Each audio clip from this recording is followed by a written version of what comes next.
नमस्कार, मैं हूं राज और आप देख रहे हैं प्योर पॉलिटिक्स। ये आसिम मुनीर ये जब से फील्ड मार्शल बने हैं, और फील्ड मार्शल क्या, अब तो वहां के वो चीफ ऑफ डिफेंस फोर्सेज हैं। मतलब पाकिस्तान की जो आर्मी है, एयर फोर्स है, नेवी है, ये सब अब उनके अंडर है। इतना ही नहीं, पाकिस्तान का जो न्यूक्लियर वेपन है, जो परमाणु हथियार है, अब उसकी कमान, उसका बटन भी आसिम मुनीर के पास है। तो जब से इतनी ताकत मिली है, आसिम मुनीर के हौसले बुलंद हो चुके हैं और डोनाल्ड ट्रंप ने भी अपना रोल प्ले कर दिया है। जब से आसिम मुनीर को यह एहसास हुआ है, जब से डोनाल्ड ट्रंप ने ओवल ऑफिस में आसिम मुनीर को बिठा करके लंच कराया, और शायद डोनाल्ड ट्रंप ने यह सोचा नहीं होगा, कभी इस पे गंभीरता से विचार नहीं किया कि वो किस सांप को दूध पिला रहे थे। उस लंच के बाद आसिम मुनीर को यह गलत फहमी हो गई है कि वो चाहे कुछ भी करे, अमेरिका उसका साथ देगा, डोनाल्ड ट्रंप उसका साथ देंगे। लेकिन शायद आसिम मुनीर यह भूल रहा है कि डोनाल्ड ट्रंप कभी भी इतनी हिम्मत नहीं कर सकता कि दुनिया के किसी भी हिस्से में जाकर के वो अमेरिका को युद्ध में झोंक दे। मैं आपको इसलिए कह रहा हूं क्योंकि यह सीडीएफ बनने के बाद और ट्रंप से मिले सपोर्ट के बाद ऐसी खबर आ रही है कि एक तो आसिम मुनीर भारत के खिलाफ युद्ध की तैयारी कर रहा है। और वो युद्ध की तैयारी कैसे कर रहा है? भारत में अगला आतंकी हमला करवाने की साजिश में मुनीर बिल्कुल लगा हुआ है। आप ध्यान रखिए, आतंकी हमला कभी भी हो सकता है। ये अभी आपने देखा कि दिल्ली के लाल किले के पास ये किस तरह से आत्मघाती हमला हुआ, ये तो पाकिस्तान का ही करवाया हुआ था ना। इससे भी बड़े हमले की फिराक में आसिम मुनीर है। और जाहिर है, जिस तरह से प्रधानमंत्री मोदी ने कहा है कि कोई भी act of terror, act of war होगा, तो कोई बड़ा हमला होता है जिसकी फिराक में आसिम मुनीर लगा हुआ है, जैसी खबरें आ रही हैं, तो उसके बाद तो युद्ध होना अवश्यंभावी है। भारत की सेना तो पाकिस्तान को इस बार छोड़ेगी नहीं। तो आसिम मुनीर को पता है कि इस बार अगर वो कोई आतंकी हमला करवाता है भारत में, तो नरेंद्र मोदी छोड़ने वाले नहीं है, और इसलिए अभी से वो युद्ध की तैयारी में लग गया है। वो पीछे नहीं हट रहा है, क्योंकि उसको ऐसा लगता है कि ट्रंप उसको बचाएगा। ट्रंप पिछली बार भी उसको नहीं बचा पाया। जब भारत की एयरफोर्स ने उसके नूर खान एयरबेस पे हमला किया, उसके रहीम यार खान एयरबेस पे हमला किया, उसके सारे एयर डिफेंस को पंगु बना दिया, तो ट्रंप उसको बचाने नहीं आया। लेकिन कहीं ना कहीं उसके मन में यह बैठा हुआ है कि ट्रंप उसको बचाएगा, लेकिन ऐसा होने वाला नहीं है। और इसी गलत फहमी में जीते हुए आसिम मुनीर युद्ध की तैयारी कर रहा है। और आपको याद होगा, इमरान खान की जो बहन, अभी कुछ दिनों पहले उन्होंने कहा था कि ये इस तरह का जिहादी आदमी है और भारत के प्रति उसके मन में इतनी नफरत है। दरअसल वो ऐसा जिहादी है कि जितने भी नॉन मुस्लिम्स हैं, गैर मुसलमान हैं, उनको वो काफिर के नज़रिए से देखता है, और उनके साथ युद्ध के लिए तो बिल्कुल वो बैठा हुआ है। तो युद्ध की तैयारी में आसिम मुनीर है, इसकी तो खबर आ ही रही है। इसके साथ साथ अब वो ऐसी कोशिशें कर रहा है कि प्रधानमंत्री मोदी को इस खित्ते में, इस क्षेत्र में वो अलग थलग कर दे। उनको अपमानित करने की कोशिश कर रहा है। एक तरह से अपमानित ही कहेंगे, क्योंकि उसकी कोशिश ये है कि चीन के साथ मिलकर के वो एक ऐसा नया ब्लॉक बनाए दक्षिण एशिया में, जिसमें वो सारे तमाम देशों जो कि सार्क में हुआ करते थे। आपको पता होगा, सार्क में ये सारे जो देश थे, भारत, नेपाल, भूटान, मॉरिशस, श्रीलंका, तो इन सबों के साथ मिलकर के वो चाहता है कि एक नया ब्लॉक बनाए जिसमें सारे देश हों सार्क वाले, लेकिन सिर्फ भारत नहीं हो। और आपको पता है इसमें वो किसका सपोर्ट ले रहा है? इसमें वो सपोर्ट ले रहा है चीन का और बांग्लादेश का। क्योंकि बांग्लादेश में ये जो मोहम्मद यूनुस बैठा हुआ है, ये तो अवैध शासक है, वहां पे उसको शासन करने का कोई अधिकार तो है नहीं। ये ऐसे ही अमेरिका का पिट्ठू है। वो अमेरिका मोहम्मद यूनुस को सपोर्ट कर रहा है और ये पाकिस्तान उसको सपोर्ट कर रहा है। तो अभी चूंकि बांग्लादेश में ये मोहम्मद यूनुस की ये जो अंतरिम जो सरकार है, इंटरिम गवर्नमेंट है वहां पे, जिसके पास कोई रूल करने का मैंडेट नहीं है, लेकिन जबरदस्ती वो शासन कर रहा है वहां पे, उस बांग्लादेश और चीन से मिलकर के वो एक ऐसा ब्लॉक बनाने की कोशिश कर रहा है जिसमें भारत नहीं होगा, जिसमें प्रधानमंत्री नरेंद्र मोदी नहीं होंगे। और खबर यह है कि उसने चीन के साथ ये बातचीत की है कि भाई आप हमारी मदद कीजिए ब्लॉक के दूसरे देशों को कन्विंस करने में, क्योंकि पाकिस्तान की बात कौन सुनेगा? ये तो एक भिखारी देश है, इसके पास तो पैसा ही नहीं है।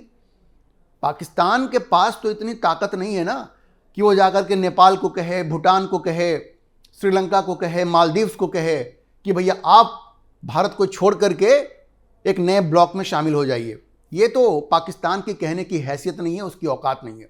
पाकिस्तान को ये मालूम है, आसिम मुनीर को ये मालूम है, लेकिन अब वो ये दिखाना चाह रहा है कि हम जब चीफ ऑफ डिफेंस फोर्सेज बने हैं, पाकिस्तान के सबसे मजबूत शासक आज की तारीख में वो बने हैं, तो हम किस तरह से मोदी को परेशान कर सकते हैं, मोदी को अपमानित कर सकते हैं और भारत को अलग थलग कर सकते हैं, मोदी को अलग थलग कर सकते हैं। इसके लिए वो अब नए पैंतरे चल रहा है।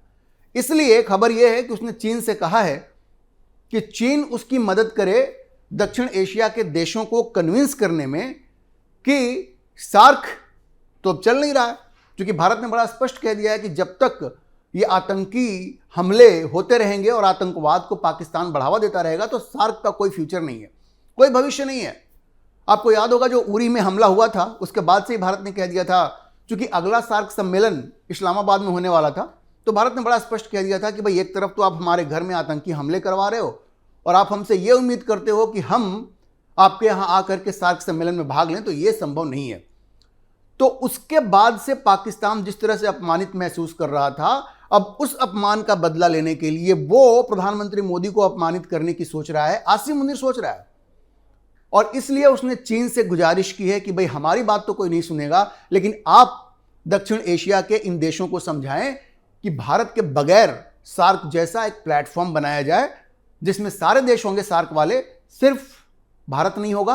और देखिए सार्क में चीन नहीं था, तो उसमें चीन होगा, भारत की जगह चीन होगा, ऐसे समझ लीजिए। पाकिस्तान की कोशिश यह है कि सार्क जैसा एक दूसरा संगठन बनाया जाए जिसमें सार्क के सारे देश होंगे, भारत नहीं होगा और भारत की जगह चीन होगा। तो ये आसिम मुनीर की कोशिश है। अब देखिए वहां के जो डिप्टी प्राइम मिनिस्टर हैं, उन्होंने इस बात का खुलासा भी किया है। उन्होंने कहा है कि भाई उनकी कोशिश ये है कि वो एक नया ब्लॉक बनाए जो कि सार्क को रिप्लेस करेगा। अब जाहिर है भारत और पाकिस्तान के रिश्ते ऐसे हैं, और ये जो मुनीर है ये भारत के अंदर इस तरह के आतंकी हमले करवा रहा है कि नरेंद्र मोदी तो कभी इस बात के लिए तैयार नहीं होंगे अब कि पाकिस्तान के साथ मिलकर के सार्क को फिर से शुरू किया जाए। और ये जो अपमान है जो पाकिस्तान और मुनीर को महसूस होता है कि भारत ने एक तरह से पाकिस्तान की वजह से सार्क को दरकिनार ही कर दिया है, उसका बदला लेने की उसको ज़रूरत है और वो मोदी से बदला लेना चाहता है और मोदी को ही बाहर निकाल करके एक नया प्लेटफॉर्म बनाना चाह रहा है। और इस बात की जानकारी दी है पाकिस्तान के विदेश मंत्री और वहाँ के जो डेप्यूटी प्राइम मिनिस्टर हैं इशक डार ने। इशक डार ने कहा कि भाई जो दक्षिण एशिया है वो अब इस तरह की चीज़ों को बर्दाश्त नहीं करेगा, जीरो सम माइंडसेट नहीं होगा, पॉलिटिकल फ्रैगमेंटेशन, और उन्होंने एक शब्द इस्तेमाल किया डिसफंक्शनल रीजनल आर्किटेक्चर। उनका कहना था कि भाई ये जो आर्किटेक्चर है जिस तरह से सार्क बना हुआ है, और भारत देखिए सार्क में एक व्यवस्था ये है कि कोई भी एक देश अगर इस तरह के सम्मेलन के लिए तैयार नहीं होता है तो सम्मेलन नहीं हो सकता। तो अब वो पाकिस्तान ये कह रहा है कि भाई अब भारत तो हमारी बात मान नहीं रहा है, तो इसलिए इशक डार ने कहा कि भाई हम एक नया प्लेटफॉर्म बनाने जा रहे हैं जो कि ओपन होगा और इंक्लूसिव होगा।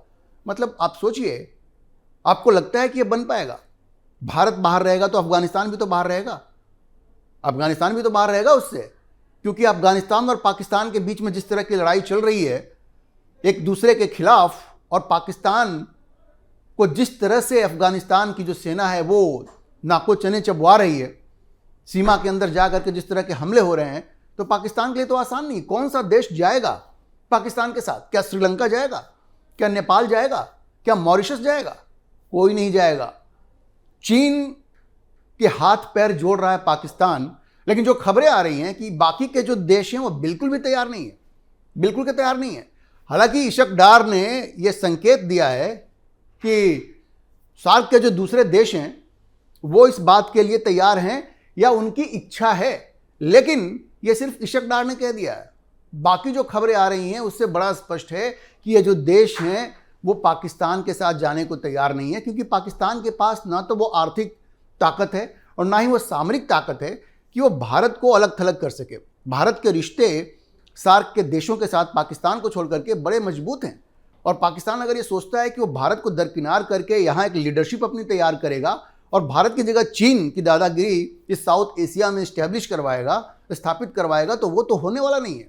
जैसी खबरें आ रही हैं कि सारे देश सार्क के जो हैं उन्होंने अपनी अनिच्छा जाहिर कर दी है कि भाई हम ऐसा प्लेटफॉर्म नहीं बना सकते। लेकिन पाकिस्तान ने हार नहीं मानी है, वो चीन के ऊपर लगातार इस बात का दबाव बना रहा है कि चीन अपने प्रभाव का इस्तेमाल करके इन सारे देशों को समझाए बुझाए कि भाई आप एक नया प्लेटफॉर्म बनाइए जिसमें भारत नहीं होगा और भारत की जगह चीन होगा। अच्छा, मैं आपको बता दूं कि इससे पहले पाकिस्तान ने बांग्लादेश और चीन के साथ मिलकर के एक ट्राइलैटरल फोरम जरूर बनाया था, एक मैकेनिज्म बनाया था, और वो पहला स्टेप था कि सार्क तो काम कर नहीं रहा है, तो पाकिस्तान, बांग्लादेश और चीन मिल बैठ करके ये सोचें कि कैसे सार्क का एक ऑल्टरनेटिव, एक विकल्प खोजा जाए। ये जून में भी ऐसी बैठक हो चुकी है। पाकिस्तान की कोशिश रही है, चूंकि बांग्लादेश में तो जब से ये यूनुस की सरकार आई है वो तो उसके इशारे पे नाच रहा है यूनुस, क्योंकि वो भी एक जिहादी आदमी है और पाकिस्तान में तो जिहादी लोग हैं ही। तो पाकिस्तान, बांग्लादेश और चीन, इनको मिल करके ये जो इन्होंने ट्राइलेटरल जो ग्रुप बनाया है उसकी मदद से पाकिस्तान ये कोशिश कर रहा है कि सार्क का ऑल्टरनेटिव खोजा जाए, नरेंद्र मोदी को सबक सिखाया जाए, उनको अपमानित किया जाए और भारत को सार्क से बाहर करके उसके जैसा ही एक बॉडी बनाया जाए जिसमें भारत की जगह चीन होगा। अब मैं आपको बता दूं कि सार्क जो है ये तो 1985 में बना था, ये ढाका में ही बना था एक सम्मेलन में, और इसमें भारत है, पाकिस्तान है, बांग्लादेश है, भूटान है, मालदीव है, नेपाल है, श्रीलंका है, बाद में आगे चल के अफगानिस्तान ने भी 2007 में उसको ज्वाइन किया। अब देखिए, सार्क का काम तो ठीक ठाक चल रहा था और अंतिम समिट भी, सम्मेलन भी उसका 2014 में हुआ। अगला, जैसा मैंने आपको बताया, 2016 में इस्लामाबाद में होने वाला था। लेकिन उरी में ये जो आतंकी हमला हुआ जो पाकिस्तान ने करवाया, उसके बाद भारत ने कहा कि भाई ये बहुत हो रहा है, क्योंकि अब भारत में कांग्रेस की सरकार तो रही नहीं ना। ये कांग्रेसी सरकार होती तो ये तो चले जाते, वो उनको तो कोई फर्क नहीं पड़ता था। लेकिन नरेंद्र मोदी ने कहा कि टेरर के खिलाफ तो जीरो टॉलरेंस होगा, आतंक के खिलाफ जीरो टॉलरेंस होगा, और भारत ने स्पष्ट कह दिया कि भाई अब हम सार्क सम्मेलन में भाग लेने तो हम इस्लामाबाद नहीं जाएंगे। और तब से सार्क की बैठक नहीं हुई है। और नई दिल्ली ने बहुत स्पष्ट रूप से कह दिया है कि भाई ये जो इस्लामाबाद है, मतलब पाकिस्तान जो है, जब तक इस आतंकवाद को बढ़ावा देता रहेगा तब तक ये सार्क की मीटिंग जो है वो नहीं हो सकती, हम जाएंगे ही नहीं। और भारत ने भी अपनी रणनीति बदली है। अब देखिए, सार्क की जगह जो बिम्स्टेक है, Bay of Bengal initiative for multi sectoral technical and economic cooperation, इसमें दूसरे जो देश हैं उनको लेकर के भारत जो है वो एक अलग ग्रुप बना लिया है। उसमें म्यांमार भी है, उसमें बाकी बांग्लादेश भी है, उसमें सारे लोग हैं, उनको लेकर के उसने बनाया है कि हम सार्क की जगह बिम्स्टेक को लेकर के आगे बढ़ेंगे। और इस क्षेत्र में बे ऑफ बंगाल में जितने देश आते हैं, बंगाल से बांग्लादेश हो गया, म्यांमार हो गया, इन सारे देशों को साथ में लेकर के हम आगे बढ़ेंगे। और ये सार्क का ऑल्टरनेटिव भारत ने भी बना लिया है। तो ऐसा नहीं है कि नरेंद्र मोदी नहीं समझते हैं कि पाकिस्तान की मंशा क्या है, ये पहले से ही समझ रहे थे। और इसलिए भारत ने भी सार्क को छोड़ करके जो बिम्स्टेक है उस पर उन्होंने अपना ध्यान केंद्रित किया है, और पाकिस्तान को इससे और भी मिर्ची लग गई है।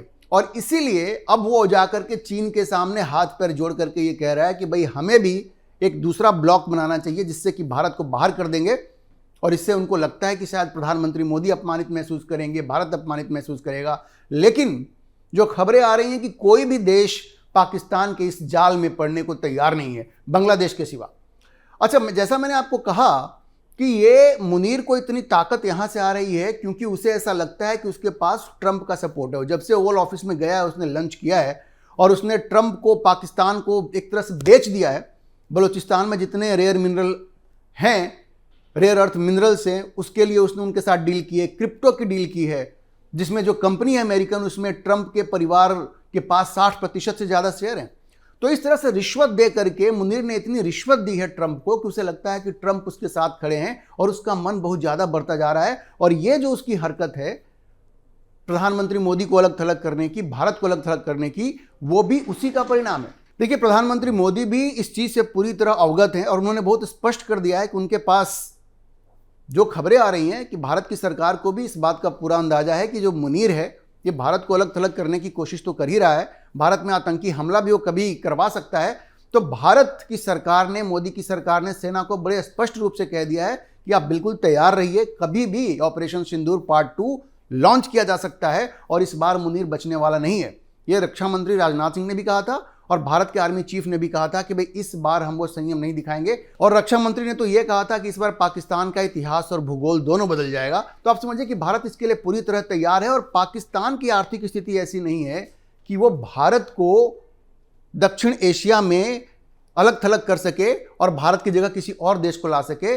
और चीन तो खुद ही भारत के साथ संबंध अब सुधारना चाह रहा है, क्योंकि उसे लग रहा है कि भारत का मार्केट ही उसको बचा सकता है। जिस तरह से ट्रंप नाराज चल रहे हैं और ट्रंप उसके खिलाफ साजिशें रच रहे हैं, तो ये मुनीर की ये जो साजिश है ये सफल होने वाली नहीं है। ये हर हाल में इसको असफल होना ही है। और नरेंद्र मोदी ने बड़ा स्पष्ट कर दिया है कि इस बार मुनीर को युद्ध की बड़ी तलब लग रही है ना, इस बार युद्ध हुआ तो पाकिस्तान का इतिहास और भूगोल दोनों बदलेगा।